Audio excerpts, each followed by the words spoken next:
माँ, आप कुछ खाने के लिए नहीं लेकर आई क्या? हाँ माँ, बहुत ज्यादा भूख लगी हुई है, कुछ तो खाने के लिए ला दो। जहाँ एक तरफ रोशनी के बच्चे भूख से तड़प रहे होते हैं, वहीं दूसरी तरफ जमीन पर लेटा उसका बीमार पति दर्द से तड़पते हुए बोलता है। रोशनी, मेरे पेट में बहुत दर्द हो रहा है, मैं इस दर्द से तड़प कर मर जाऊंगा। भगवान, इस दर्द में तड़पने से तो अच्छा है कि तुम मुझे अपने पास बुला लो। अरे मैं ना अपने बच्चों के लिए कुछ कर सकता हूँ, ना खुद के लिए मैं कुछ कर सकता हूँ। अपने परिवार की ऐसी हालत देखकर रोशनी की आंखों में आंसू आ जाते हैं। रोशनी की हालत इस वक्त गरीबी रेखा से भी बिल्कुल नीचे थी। उसकी हालत ऐसी थी कि उसे अपने बीमार पति और 2 बच्चों को लेकर दर दर भटकना पड़ रहा था। कभी वो कोई रात मंदिर की सीढ़ियों पर बिताती थी तो कोई रात फुटपाथ पर बिताती थी। हे भगवान, आखिर मैं करूं तो क्या करूं? अपने बच्चों का पेट कहां से भरूं? अपने पति की दवाई के लिए पैसे कहां से लाऊं? अब तो इतना हाथ फैलाने के बाद लोग मुझे भीख भी नहीं दे रहे। क्यों भगवान जी, पहले ही गरीबी और लाचारी का बोझ है क्या मेरे सर पर, जो अब तूने भी मदद करने से हाथ खड़े कर दिए हैं। वक्त गुजरता जाता है और ठंड का मौसम शुरू हो जाता है और फटे पुराने कपड़ों में रोशनी के दोनों बच्चों का बुरा हाल हो रहा होता है। माँ, इन कपड़ों में बहुत ज्यादा ठंड लगती है, रात को नींद भी नहीं आती। दिन में तो फिर भी सूरज की रोशनी से थोड़ा बहुत चैन मिल जाता है, लेकिन रात को तो खून जमा देने वाली ठंड महसूस होती है। सच में सर्दी के मारे तो जान निकली जा रही है। इतनी ज्यादा सर्दी हो रही है कि बिल्कुल बर्फ जमने को हो रही है। हमारे पास तो ढंग से ओढ़ने के लिए रजाई तक नहीं है। हाँ माँ, कहीं से हमें थोड़े गर्म कपड़े ला दो ना, वरना ऐसी कड़कड़ाती ठंड में तो हम भुखमरी के साथ साथ ठंड से भी तड़प कर मर जाएंगे। मैं क्या करूं मेरे बच्चों, मैं खुद बहुत मजबूर हूँ। मैं भी चाहती हूँ कि तुम्हारे पास अच्छे कपड़े हो, अच्छा खाना हो, लेकिन क्या करूं, मैं तुम्हें कुछ भी ला कर नहीं दे सकती। पर इस कड़कड़ाती ठंड में तुम्हें राहत पहुंचाने के लिए मैं कहीं ना कहीं से कोई जुगाड़ तो कर ही लूंगी। तब रोशनी जल्दी से अपनी चादर लेती है और अपने पास रखी कैंची से 2 छोटे छोटे से स्वेटर जैसे आकार की पोशाक की कटिंग करती है और फिर सुई धागे की मदद से अपने बच्चों के लिए चादर के बदन रखने के लिए स्वेटर बना देती है। ये लो बच्चों, इसे पहन लो, इसे पहनकर तुम्हें बहुत राहत मिलेगी। अरे वाह, इसे पहनकर तो अच्छा लग रहा है। हाँ, बहुत ज्यादा तो नहीं, पर पहले से तो अच्छा ही महसूस हो रहा है। शुक्रिया माँ। मुझसे जितना होगा मैं उतना तो तुम दोनों के लिए कर ही सकती हूँ। बाकी आज मैंने काफी सारी सूखी लकड़ियाँ भी इकट्ठा की हैं, उनसे मैं रात को तुम्हें आग जलाकर दे दूंगी बेटा, तुम्हें थोड़ी अच्छी नींद आ जाएगी। सच में भाभी, ऐसी ठंड में तो आग जलाने से ही काम चलेगा, वरना हमारे पास तो इतना जुगाड़ भी नहीं है कि हम कुछ कर सकें। ऐसे ही रात को रोशनी सूखी लकड़ियां जलाकर उनके अंगारे बनाती हैं और अंगारों के एक बर्तन के अंदर डालकर उन्हें अपने तंबू के अंदर रख लेती हैं, जिससे तंबू के अंदर थोड़ी गर्माहट रहती है और रोशनी और बच्चे आराम से सो जाते हैं। तब एक दिन आंगन में शांति और रिया बच्चों के साथ लकड़ी जलाकर बैठे थे। तब बगल वाली शीला पड़ोसन के घर नई कंबल और हीटर आता है। तब वो शांति को चढ़ाते हुए कहती है, देखो तो हमारे घर नए बढ़िया रेशेदार वाले कंबल आए और साथ में हीटर भी आया है। हमें सर्दी भगाने के लिए आग का सहारा नहीं इस्तेमाल करना पड़ता, जैसे आदि मानव के समय पर ऐसा होता था। शीला शांति को ऐसा ताना कसती है जिसके बाद उसे बहुत बुरा भी लगता है और उसे गुस्सा भी आता है। तब शांति गुस्से में कहती है, कम से कम हम कुछ भी कर रहे हैं अपने घर में ही कर रहे हैं, किसी से कुछ मांग नहीं रहे हैं, तो किसी को कोई हक नहीं बनता हमें ताना कसने का। लगता है लोग अपने पुराने दिन भूल जाते हैं, कैसे वो भी कभी गरीबी में रहते थे। शांति के ऐसा कहने पर शीला मुंह बनाकर घर के अंदर चली जाती है।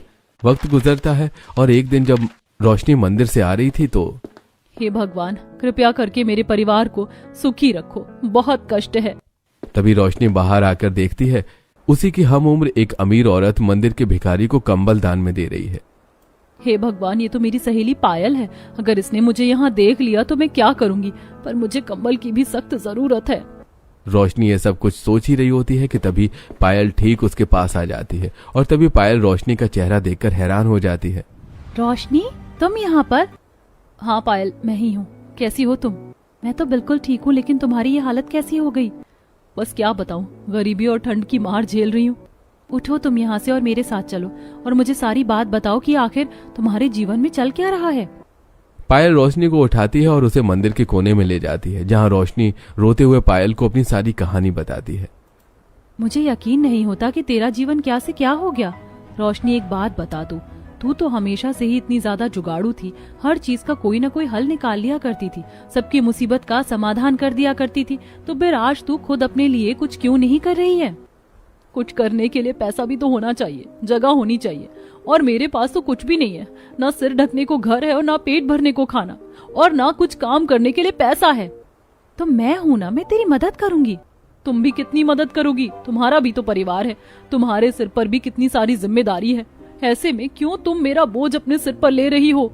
अरे पागल, तू मेरी इतनी अच्छी दोस्त है और तू इतनी मुसीबत में है, इसीलिए अपने परिवार के साथ मेरा फर्ज बनता है कि मैं तेरी भी मदद करूं। तुझे याद है ना, जब हम एक साथ पढ़ा करते थे तब तू कितना कुछ किया करती थी।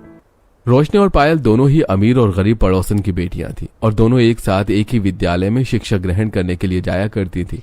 ऐसी एक दिन जब स्कूल में रोशनी और पायल की एक अध्यापिका सभी बच्चों से बोलती है, आप सभी बच्चों को अपने घर से सिलाई कढ़ाई के कुछ नमूने बनाकर लेकर आने हैं, जैसा कि मैंने आपको सिखाया हुआ। इतना कहकर अध्यापिका कक्षा से चली जाती है और पायल रोशनी से बोलती है, अरे यार, मुझे तो ये सब कुछ आता ही नहीं है, यहाँ तक कि मुझे तो ठीक से सुई में धागा डालना भी नहीं आता। चिंता क्यों करती है, मैं हूं ना, मैं बना कर ले आऊंगी। अच्छा ठीक है, तो फिर तुम मेरे लिए भी नमूने तैयार करके ले आना। पर दिक्कत तो ये है कि मेरे पास सामान नहीं है, न सिलाई का और ना ही कढ़ाई का। अच्छा, तुझे सिलाई और कढ़ाई का सामान मैं ला कर दे दूंगी। आज स्कूल से घर जाते ही मैं तेरे लिए जरूरत का सारा सामान लेकर तेरे घर पर आ जाऊंगी। अब दोपहर को स्कूल से घर जाने के बाद पायल पास की दुकान से सिलाई कढ़ाई का सारा सामान खरीदती है और फिर रोशनी के घर पहुंचती है। रोशनी किताब से पढ़ पढ़कर सबसे पहले कपड़े की कटिंग करती है और फिर सिलाई कढ़ाई के नमूने बनाना शुरू कर देती है। वाह रोशनी, तू तो बहुत ज्यादा तेज दिमाग वाली निकली, तू तो कोई भी चीज आसानी से कर लेती है।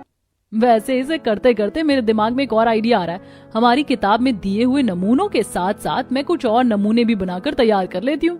अच्छा ठीक है, तो तू अब क्या करेगी वो तो बता।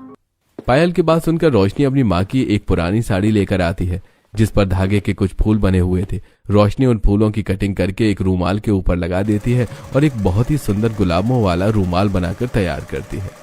अरे वाह, इस रुमाल को देखकर तो मैडम भी बहुत ज्यादा खुश हो जाएंगी। सच में तूने तो बढ़िया जुगाड़ लगाया, ऐसे रुमाल तो बाजार में नहीं मिलते हैं। मैं किसी ना किसी चीज से कुछ ना कुछ तो बना ही लेती हूँ। बचपन से ही जुगाड़ लगाने में तो मैं कितनी ज्यादा तेज हूँ, तुझे पता ही है। ऐसे ही अगले दिन रोशनी और पायल दोनों कक्षा में पहुंचती हैं और उनकी अध्यापिका दोनों की खूब तारीफ करती है। थोड़ा वक्त गुजरता है और एक दिन रोशनी देखती है, तू अपनी पहचान को कैसे भूल रही है रोशनी? तू तो वही है जो पहले थी, बस तुझे थोड़ा सा ध्यान देने की जरूरत है।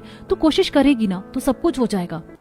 कोशिश तो मैं बहुत करना चाहती हूँ, पर तू जानती ही है ना, मैंने तुझे सब कुछ बताया तो है। मेरे बच्चे भूख से तड़प रहे हैं, मैं उन्हें खाना नहीं खिला पा रही हूँ, वो ठंड से कांप रहे हैं, उन्हें गर्म कपड़े नहीं दिला पा रही हूँ। तू चिंता मत कर, जब तक मैं तेरे साथ हूँ ना, अब तुझे और मुसीबत नहीं झेलनी पड़ेगी और ना ही तुझे और तेरे बच्चों को और तेरे पति को भूख से तड़पना नहीं पड़ेगा। सबसे पहले तो तू इस फुटपाथ पर तो बिल्कुल नहीं रहेगी। मेरा एक पुराना घर खाली पड़ा है, तू अपने पति के साथ वहां पर शिफ्ट हो जा। बाकी देखते हैं कि आगे क्या करना है। पायल रोशनी की जिंदगी में एक मसीहा बनकर आती है। बिना किसी देरी के पायल रोशनी को उसके परिवार को और जरूरत का सामान भी उपलब्ध करवाती है। बस बस पायल, इतना बहुत है, अब आगे अपना घर कैसे चलाना है वो मैं अपने आप देखती हूँ। ठीक है, मुझे तुझ पर पूरा भरोसा है और जब भी मेरी मदद की जरूरत हो तो मुझे बता देना, मैं हमेशा तेरे साथ खड़ी हूँ।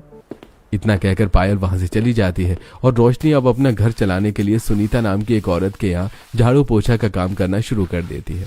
रोशनी वहां पर काम करते हुए देखती है कि उसकी मालकिन अपने बच्चों के साथ कंबल में बैठी हुई थी।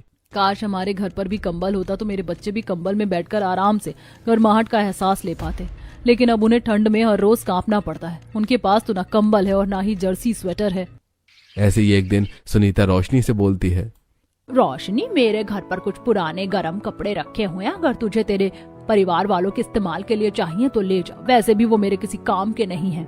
जी मालकिन, मैं ले जाऊंगी, मुझे तो वैसे भी गरम कपड़ों की काफी ज्यादा जरूरत है। वो देख, वहाँ पर मैंने गट्ठर बांध कर रखा हुआ है, वो गट्ठर उठाकर अपने साथ ले जाना जब तू काम खत्म करके जाएगी। ठीक है, जैसा आप कहें मालकिन, मैं ले जाऊंगी। रोशनी सुनीता के घर का काम खत्म करती है और गट्ठर उठाकर अपने घर चली जाती है। घर जाकर जैसे ही वो उस कपड़े के गट्ठर को खोलती है तो देखती है कि गट्ठर के अंदर गर्म कपड़े तो हैं, लेकिन कोई भी कपड़ा इस्तेमाल करने लायक नहीं है क्योंकि उन्हें जगह जगह से चूहों ने कुतरा हुआ है। ये कैसा मजाक किया है तुम्हारी मालकिन ने रोशनी? कपड़ा भी दिया तो ऐसा दिया जो कोई इस्तेमाल ही न कर सके। जी कोई बात नहीं, इतने सारे गर्म कपड़े हैं ये, और इसमें आधे से ज्यादा तो हाथ से बने हुए हैं। तो फिर माँ आप इन कपड़ों का क्या करोगी? इसमें तो इतने बड़े बड़े छेद है कि इसे पहनकर तो और ज्यादा ठंड लगेगी। इन कपड़ों का इस्तेमाल करने से तो अच्छा है माँ कि आप इन्हें जला दो, ये हमारे किसी काम के नहीं है। ऐसा कुछ नहीं है बच्चों, तुम देखना, मैं इन्हीं कपड़ों से अब तुम्हें नया स्वेटर बनाकर दूंगी, वो भी एकदम बढ़िया।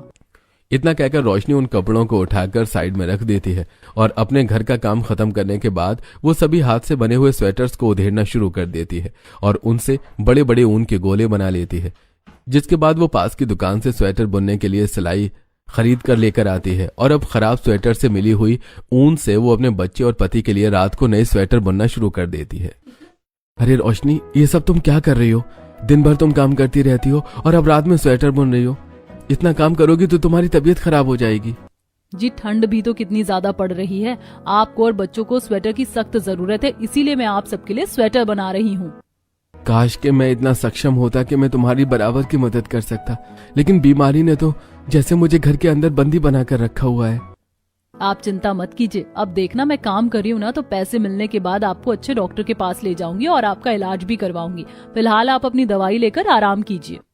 अब रोशनी पूरी मेहनत के साथ 2 से 3 दिन के अंदर ही अपने बच्चे और पति के लिए स्वेटर, मोजे और मफलर बनाकर तैयार करती है और उन्हें पहनने के लिए देती है। अरे वाह माँ, इसे पहनकर तो बहुत ज्यादा अच्छा लग रहा है और अब तो हमें ठंड भी नहीं लग रही। हाँ माँ, अब तो हम जैसे मर्जी खेल सकते हैं, जैसे मर्जी कूद सकते हैं। सच में आपने तो पुराने स्वेटर से एकदम बाजार जैसा नया स्वेटर बना दिया है। बस तुम दोनों खुश रहो बच्चों, यही बहुत है। तो अब तुम ठंड में भी आराम से खेलो। सच में रोशनी, तुम तो बड़ी जुगाड़ू निकली। जी मैं हमेशा से ऐसे जुगाड़ कर लेती हूँ, बस साधनों की कमी होने की वजह से मैं अभी तक कुछ कर नहीं पा रही थी। वैसे मेरा एक दोस्त है जिसका स्वेटर बनाने बेचने का काम है। अगर तुम चाहो तो मैं तुम्हारी बात उससे करवा सकता हूँ। मुझे नहीं पता था कि तुम्हें स्वेटर बुनना आता है रोशनी। हाँ बिल्कुल, आप मेरी बात करवा दीजिए, फिर मैं स्वेटर बुनकर उससे भी पैसा कमा लिया करूंगी। कुछ दिन बाद अब जब सुनील को अपनी तबीयत में थोड़ा सुधार महसूस होता है तो वो रोशनी को लेकर अपने एक दोस्त के करण के घर जाता है, जिसका सर्दियों में हाथ के बने हुए स्वेटर बनाने और बेचने का काम था। वहां जाकर सुनील रोशनी की बातचीत करण से करवाता है और अपनी सारी मजबूरी भी बताता है। अरे ये तो बहुत अच्छी बात है, हमें तो काफी समय से सर्दियों में एक ऐसे कारीगर की तलाश भी थी जो हाथ से बढ़िया बढ़िया डिजाइन वाले स्वेटर बनाने वाला कारीगर हो। मुझे कारीगर चाहिए था। बिल्कुल, मैं आपके लिए एक से एक बढ़िया डिजाइन वाला स्वेटर बना सकती हूँ, बस एक बार डिजाइन देखने की देरी है, मैं उसे बिल्कुल वैसा ही बना कर दे दूंगी आपको। तो भी ठीक है, आज से ही आपको काम देना शुरू कर देता हूँ। करण की मदद से रोशनी को सर्दियों में स्वेटर बुनने का काम मिल जाता है और साथ ही सुनीता के घर का काम करने से भी रोशनी को पैसे मिलने लगते हैं और अब उन पैसों से रोशनी सबसे पहले सुनील का एक अच्छे अस्पताल में जाकर इलाज करवाती है और गुजरते वक्त के साथ सुनील भी बिल्कुल ठीक ठाक हो जाता है और अब वो भी छोटे मोटे काम की तलाश में घर के बाहर जाने लगता है। सब कुछ ठीक ठाक चल रहा है, लेकिन ये स्वेटर बनाने का काम तो बस सर्दियों में ही चलेगा और जैसे जैसे सर्दियां चली जाएंगी वैसे वैसे ये काम भी बंद होता जाएगा। मुझे कोई ऐसा काम चाहिए जो हमेशा मेरा साथ दे, जिससे मैं हमेशा पैसा कमा सकूं। पर आखिर मैं करूं भी तो क्या करूं? और साथ में जो पैसे बचते हैं वो भी पति के इलाज में चले जाते हैं। हे भगवान, को समझ नहीं आ रहा क्या करूं। अब शाम को जब सभी कमरे में सो रहे थे तो बाहर से बहुत ठंडी हवा आ रही थी। मम्मी बिल्कुल भी नींद नहीं आ रही, बहुत ज्यादा सर्दी लग रही है। हाँ मम्मी, मुझे भी बहुत ज्यादा ठंड लग रही है। इस रजाई में तो बिल्कुल भी ठंड नहीं रुक रही है। ये तो बहुत ठंडी रजाई है। सच में मुझे भी बहुत ठंड लग रही है और ये घर तो बहुत ही ज्यादा ठंडा है। यहाँ पर तो बिल्कुल भी गर्मी नहीं है।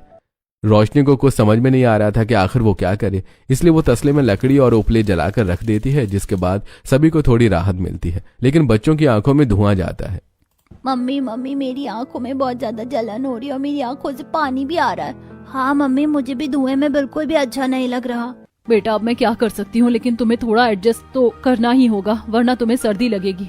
कोई बात नहीं, थोड़ी देर की बात है, थोड़ा सा धुआं है, बर्दाश्त कर लो। इस तरह रोशनी खुद और अपने परिवार वालों की सर्दी को भगाया करती थी, लेकिन उनके पास ओढ़ने के लिए ढंग की रजाई तक नहीं थी। अब सारी जिम्मेदारी भी रोशनी के कंधों पर ही थी, क्योंकि उसका पति तो बहुत बीमार रहता था और अब जितना कमाती थी उससे कुछ भी नहीं हो पाता था। सारे पैसे उसके पति के इलाज में और राशन पानी लाने में ही खर्च हो जाते थे। कुछ दिन बाद काजल को बहुत तेज बुखार हो जाता है। मेरे पास तो दवाई खरीदने तक के पैसे नहीं है, ठंडी पट्टी कर रही हूँ फिर भी आराम नहीं हो रहा। हे भगवान, मैं क्या करूँ, कुछ समझ नहीं आ रहा। चिंता मत कर बहू, सब ठीक हो जाए, भगवान पर थोड़ा भरोसा रख। हमें कुछ न कुछ जल्दी ही करना होगा क्योंकि बुखार बहुत ज्यादा बढ़ रहा है। यहाँ तक कि सूरज को भी बुखार है। सब ठंड की वजह से ही हुआ है क्योंकि हम सब ठंड में हमेशा कांपते रहते हैं और ठंड से बचने का हमारे पास कोई जुगाड़ तक नहीं है। हम क्या करें? काश मैं अभी समर्थ होता और अपने परिवार वालों के लिए कुछ कर सकता। सच में मुझे बहुत बुरा लग रहा है। ठंड में रोशनी और उसका पूरा परिवार बहुत ज्यादा परेशान था। एक दिन पायल उनका हालचाल पूछने आती है, तब देखती है कि अभी भी उनके घर के हालात बिल्कुल भी ठीक नहीं है। पायल के पास बहुत सारे कंबल थे जिन्हें वो छोटे से टेम्पो में लेकर जा रही थी। बच्चों की तबीयत इतनी ज्यादा खराब हो गई क्योंकि ठंड से बचने के लिए कुछ भी नहीं है और यहाँ तक कि घर भी पूरी तरीके से ठंडा है। मैं क्या करूँ, मुझे खुद कुछ समझ नहीं आ रहा। जो भी कमाती हूँ सब चला जाता है। तुम एक काम करो, मेरे पास बाहर एक टेम्पू भरकर कंबल है, वो सारे तुम ले लो और मुझे पता है कि तुम जरूर उससे कुछ ना कुछ अच्छा जुगाड़ कर पाओगी। क्या सच में मैं उन्हें ले सकती हूँ? हाँ बिल्कुल। वैसे भी मैं सारे कंबल गरीबों में ही बांटने जा रही थी। मैं उनके लिए दूसरे ले जाऊंगी, तुम इन्हें रख लो। अब पायल बहुत सारे कंबल उन्हें देकर वहां से चली जाती है, जिसके बाद रोशनी अपने जुगाड़ू दिमाग लगाती है और वो कंबल की मदद से सबसे पहले घर को अंदर और बाहर दोनों जगह से अच्छे से कवर कर देती है। अब रोशनी की मदद उसकी नंद रिया भी करती है। भाभी आपने तो बहुत अच्छा दिमाग लगाया। हम तो यहाँ तक कि टूटी हुई खिड़की को भी कंबल से कवर कर रहे हैं। बिल्कुल, हम दरवाजे को भी कंबल से अच्छे से कवर कर देंगे और दीवारों को भी कंबल से ढक देंगे ताकि पूरे कमरे में गर्मी हो जाए। अब दीवारों, दरवाजों और खिड़कियों को अच्छे से कंबल से कवर करने के बाद अब एक काम करते हैं, हम जमीन पर भी बहुत सारे कंबल बिछा देते हैं, जिसके बाद घर में और अच्छे से गर्मी रहेगी। अब जमीन पर भी अच्छे से कंबल बिछाने के बाद पूरा घर ही कंबल का बन जाता है, जिसके बाद सभी को बहुत अच्छा लगता है। भाभी देखो तो हमारा घर कितना सुंदर और अच्छा लग रहा है और ऐसा लग रहा है कि हम एक गर्म घर के अंदर आ गए हैं। सच में बहुत अच्छा लग रहा है और अब घर में गर्मी भी काफी हो रही है। अब सभी को कंबल वाले घर में रहकर तो अच्छा लग रहा था, लेकिन रोशनी जब भी रसोई में खाना बनाती तो उसे बहुत ठंड लगती क्योंकि रसोई बाहर आंगन में थी। सच में बहुत ज्यादा ठंड लग रही है। अब मैं क्या करूं, कुछ समझ नहीं आ रहा। यहाँ ठंड के मारे तो कुल्फी जम जाएगी और अब तो आगे आगे और भी ज्यादा ठंड बढ़ने वाली है। सच में भाभी बहुत ज्यादा ठंडे है। जैसे अपने घर में कंबल से जुगाड़ किया, काश हम रसोई के लिए भी कर पाते। अरे हाँ, तूने बिल्कुल सही कहा। ये तो आइडिया बहुत अच्छा है। हम कंबल से अपनी रसोई भी बनाएंगे। अब रोशनी रात को सभी को खाना खिलाकर पहले तो लकड़ी से 4 कोने लगाती है, उसके बाद वो उन सभी को कंबल से ढक देती है, जिसके बाद वो कंबल की छत भी बना देती है। रोशनी चारों तरफ से रसोई को कंबल से ढक देती है, जिसके बाद उसकी कंबल की रसोई भी बन जाती है। वाह भाभी, आपने तो कमाल कर दिया। आपने तो कंबल की कितनी अच्छी रसोई बनाई है। हाँ बहू, तूने तो सच में कमाल कर दिया। तूने हमारे घर को भी कंबल का बनाया। इसके बाद हमारी ठंड बिल्कुल गायब हो गई है और अब रसोई भी तूने कंबल से ही बना दी। हाँ मम्मी, आप तो बहुत अच्छे हो। आपने कंबल से कितना कुछ बना दिया। क्या हमारे लिए कंबल से और कुछ भी बना सकती हो? हाँ बेटा, मैं बहुत कुछ बनाने की कोशिश करूंगी। अब तो मुझे भी मन कर रहा है कि मैं कंबल से बहुत कुछ बनाऊं। मैंने कंबल से घर और रसोई बना दी है। अब मैं कंबल से और भी सामान बनाकर देखूंगी। अब अगले दिन रोशनी बाकी बचे हुए कंबल से और भी घर का सामान बनाने की कोशिश करती है। वो सबसे पहले 2 कंबल लेती है और उसके बाद उन्हें फोल्ड करती है, जिसके बाद वो थोड़े ऊंचे हो जाते हैं। इस तरह वो दोनों का पेयर करके सभी कंबलों को फोल्ड करके लाइन में लगा देती है, जिसके बाद एक कंबल का अच्छा सा बेड बनकर तैयार हो जाता है। कंबल का बेड बनाने में रोशनी को बहुत मेहनत लगी थी। काफी देर की मेहनत के बाद जब बेड तैयार हो जाता है तो सभी को बहुत अच्छा लगता है। तुमने तो सच में कमाल कर दिया। मुझे तो यकीन नहीं हो रहा है कि तुमने कंबल का बेड बनाया है। अब सभी कंबल के बेड पर बैठ जाते हैं। हाँ भाभी, सच में मुझे भी यकीन नहीं हो रहा। आपने कंबल का इतना सुंदर बेड बनाया है, जिसके बाद इसके ऊपर सोकर तो बहुत अच्छा लगेगा। अब हमें जमीन चुभेगी नहीं और ठंड भी नहीं लगेगी। सच में ये तो बहुत ही अच्छा और एकदम मुलायम है। बहुत अच्छा लग रहा है मुझे। बच्चे भी कंबल के बेड पर बैठकर बहुत खुश होते हैं और वहां पर नाचने लगते हैं। इस तरह अब रोशनी को और मोटिवेशन मिलता है और वो और भी बहुत सारा सामान बनाने के बारे में सोचती है। अब रोशनी कंबल की मदद से छोटा मोटा सामान बना रही थी, जैसे कि उसने कंबल का सोफा भी बनाया और यहाँ तक कि उसने कंबल की ही एक टोकरी भी बना दी। भाभी, बाकी सब तो ठीक है, लेकिन आपने कंबल की टोकरी क्यों बनाई है? हमारे पास सामान रखने के लिए कोई टोकरी नहीं है। इसमें हम एक्स्ट्रा सामान रख सकते हैं और यहाँ तक कि मैंने रसोई के लिए भी एक टोकरी बनाई है, जिसके अंदर मैं रोटी बनाकर रखूंगी। जिसके बाद रोशनी रिया को कंबल की बनी हुई रसोई में लेकर जाती है, जहां पर रिया देखती है कि रोशनी ने कड़छी के पीछे तक कंबल के टुकड़े लगाए थे। भाभी आपने तो कमाल कर दिया, आपने ठंड से बचने के लिए बर्तनों पर भी कंबल लगा दिया। अब तुम्हें तो पता ही है कि हमारी रसोई बाहर खोले में थी, जिसकी वजह से यहाँ पर सारे बर्तन ठंडे हो जाते थे, इसीलिए मैंने ऐसा किया। और ये देखो कि मैंने कंबल से यहाँ पर एक टोकरी भी बनाई है जिसके अंदर हम सब्जी रख सकते हैं। भाभी आपने तो सच में बहुत कमाल कर दिया। अब तो मैं इस बारे में सबको बताऊंगी और देखना कि आपका ये सब इन्वेंशन देखकर सब बहुत खुश हो जाएंगे। इस तरह अब रोशनी कंबल से बहुत सारी चीजें बना रही थी।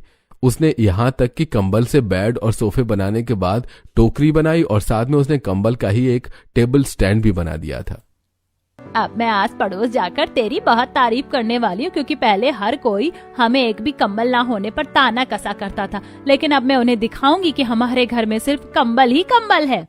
मम्मी मैं भी सबको बताऊंगी आपके बारे में कि आपने कंबल से कितनी सारी चीजें बनाई हैं। क्या मैं भी अपने दोस्तों को घर पर ला सकती हूँ? हाँ बेटा, तुम्हें जिसको घर लाना है तुम उसे ला सकते हो। मम्मी आपने कंबल का घर, कंबल की रसोई और कंबल का इतना सारा सामान बनाया है, क्या आप हमारे लिए कंबल के खिलौने भी बना सकती हो? हाँ बेटा, बिल्कुल बना सकती हूँ। मैं तुम्हारे लिए कंबल का टेडी बियर बनाती हूँ, साथ में तुम्हारे लिए और भी खिलौने बनाऊंगी, तुम बस देखते जाओ। इस तरह रोशनी बच्चों के लिए कंबल के टेडी बेयर और बहुत सारी खिलौने भी बनाती है, जिसमें बच्चे भी उनकी मदद करते हैं। देखो बच्चों, मैंने तुम्हारे लिए सब कुछ बना दिया है, अब तुम्हें खिलौने के लिए भी परेशान होने की जरूरत नहीं है।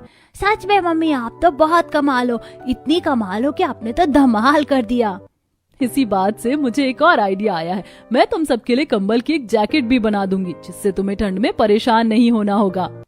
अब रोशनी सभी के लिए कंबल की एक एक जैकेट भी बना देती है, जिसके बाद हर कोई अब ठंड में काफी अच्छे से रह पा रहा था और उन्हें ठंड में कांपना भी नहीं पड़ रहा था। यहाँ तक कि उनका डिजाइन भी बहुत सुंदर था और हर किसी को पसंद आ रहा था। सभी मुझसे पूछ रहे थे कि हम ये सब चीजें कहाँ से खरीद कर ला रहे हैं। उन्हें क्या पता कि ये सब हम कहीं से खरीद कर नहीं लाए, बल्कि हमारी भाभी ने बनाया है।